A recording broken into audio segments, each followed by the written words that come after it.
ಬಡ ರೋಗಿಗಳಿಗೆ ಸಹಾಯವಾಗಲಿ ಅಂತ ನಟಿ ಲೀಲಾವತಿ 10 ವರ್ಷಗಳ ಹಿಂದೆಯಷ್ಟೇ ನೆಲಮಂಗಲದ ಸೋಲದೇವನಹಳ್ಳಿಯಲ್ಲಿ ಪ್ರಾಥಮಿಕ ಆರೋಗ್ಯ ಕೇಂದ್ರವನ್ನ ತೆರೆದಿದ್ರು.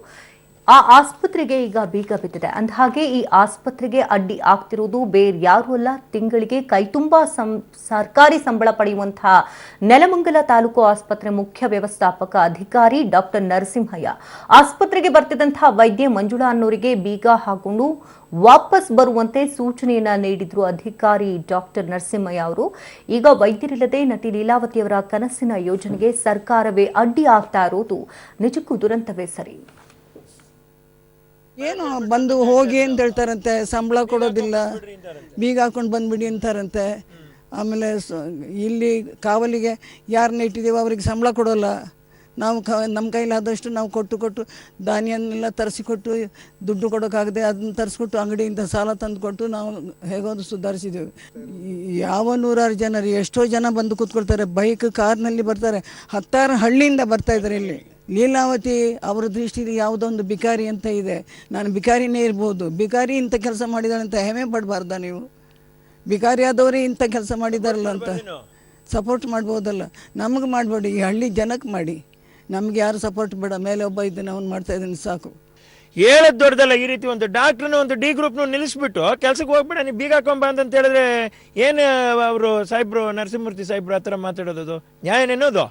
ಬೇಗ ತಕ್ಷಣ ಮಾಡ್ಬೇಕು, ಅದನ್ನು ಇದು ಮಾಡಬಾರ್ದು, ನಾಳೆನೇ ಮಾಡಬೇಕು. DHO ಸಾಹೇಬ್ರ ನಾಳೆ ಮಾಡ್ತೀನಿ, ಆಮೇಲೆ DHO ಸಾಹೇಬ್ರಿಗೆ ಮನವರಿಕೆ ಆಗಬೇಕು, ಅವ್ರಿಗೆ ಯಾರು ಕೊಡಬೇಕು ಅದು ಕೊಟ್ಬಿಟ್ಟು ಕಳಿಸ್ಲಿ. ಅವರು ಒಂದು ಡಿ ಗ್ರೂಪು ಡಾಕ್ಟ್ರಲ್ಲಿ ಇಟ್ಬಿಟ್ಟು ಕರೆಕ್ಟ್ ಮಾಡಲಿ, ಅದಕ್ಕೆ ಶಿಸ್ತು ಮಾಡಿಬಿಡ್ಲಿ. ಯಾಕಂದರೆ ಇದು ತಾಯಿಯವ್ರ ಪಾಪ ಕಷ್ಟಪಟ್ಟು ಕಟ್ಸಿರೋದು, ಏನದು ಹುಡುಗಾಟ ಮಾಡ್ಕೊಂಡು ಕಟ್ಸಿರೋದಲ್ಲ ನಾವು.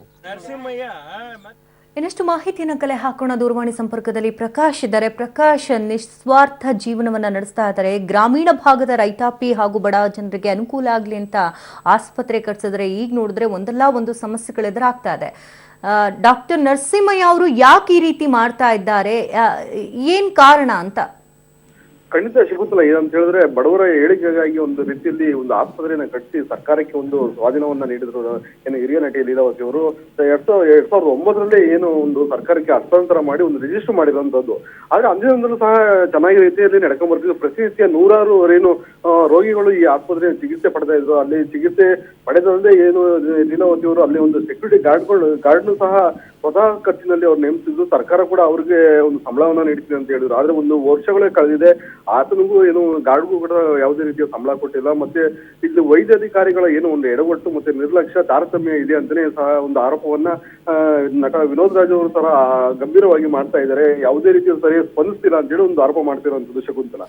ಓಕೆ, ಈಗ ಸರ್ಕಾರದಿಂದ ಎಲ್ಲ ರೀತಿ ಸ್ಪಂದನೆ ವ್ಯಕ್ತ ಆದ್ಮೇಲೆ ಸಂಬಳ ಕೊಡೋದಕ್ಕೆ ಅಥವಾ ಆಸ್ಪತ್ರೆ ಮುನ್ನಡೆಸ್ಕೊಂಡು ಹೋಗೋದಕ್ಕೆ ಏನ್ ಕಾರಣಗಳಾಗ್ತಾ, ಅಂದ್ರೆ ಏನ್ ತಪ್ಪಾಗ್ತಿದ್ಯಂತೆ, ಅಲ್ಲಿ ಏನ್ ಪ್ರಾಬ್ಲಮ್ಸ್ ಆಗ್ತಾ ಇದೆಯಂತೆ, ಯಾಕೆ ಆಸ್ಪತ್ರೆ ಮುಚ್ತಾ ಇರೋದು?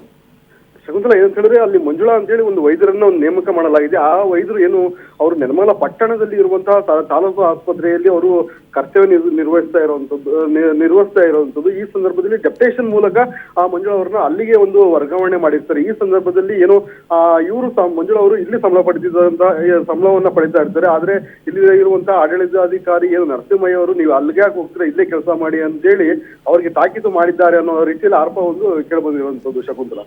ಓಕೆ, ಇನ್ನಾದರೂ ಇದಕ್ಕೆ ಸಂಬಂಧಪಟ್ಟಂತಹ ಅಧಿಕಾರಿಗಳಾಗ್ಲಿ ಮತ್ತೋರ್ವರಾಗ್ಲಿ ಸೂಕ್ತ ಕ್ರಮ ತೆಗೆದುಕೊಂಡ್ರೆ ಒಳ್ಳೇದನ್ಸುತ್ತೆ. ಥ್ಯಾಂಕ್ ಯು ಪ್ರಕಾಶ್, ತಮ್ಮೆಲ್ಲ ಡೀಟೇಲ್ಸ್ಗಾಗಿ.